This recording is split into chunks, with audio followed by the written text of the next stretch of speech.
আল্লাহ পাক আমাদেরকে দুনিয়াতে শুধু তার ইবাদত করতেই পাঠিয়েছে। আল্লাহ পাক এখানে একটা পরীক্ষায় ফেল করেছি হতাশ হয়ে আত্মহত্যা করতে পারেন নাই। আল্লাহ পাক এখানে একটা মেয়ের পিছনে ঘুরে জীবন নষ্ট করতে পারেন নাই। আল্লাহ পাক এখানে আমাদেরকে ধর্ষণের সেঞ্চুরি করতে পারেন নাই। আল্লাহ পাক এখানে আমাদেরকে অন্যায়ভাবে অন্যের সম্পদ আত্মসাৎ করতে পারেন নাই। মাদকের যে ভয়াল থাবা চলছে এর মধ্যে নেশায় বুধ হয়ে যাওয়ার জন্য আল্লাহ পাক আমাদেরকে পাঠান নাই। কি জন্য পাঠিয়েছে? পলিটিক্যাল মারামারি করতে আল্লাহ পাঠান নাই আমাদেরকে দুনিয়ায়। সোশ্যাল ক্ষমতার দ্বন্দ্বে লিপ্ত হওয়ার জন্য পাঠান নাই।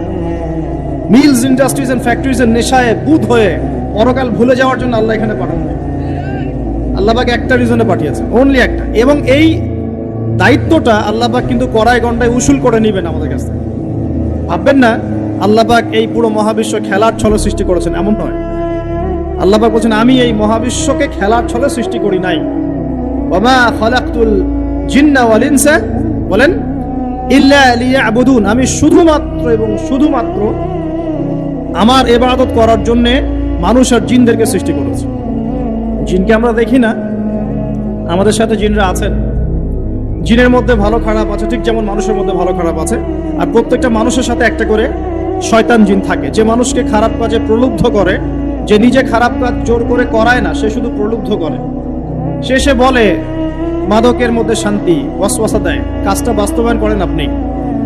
সে বলে যে এটা তো ছেলে মেয়ের ফ্রেন্ড, বয়ফ্রেন্ড গার্লফ্রেন্ড কালচার, বন্ধুত্ব, এটা এমন কিছু নয়, জেনা করেন আপনি।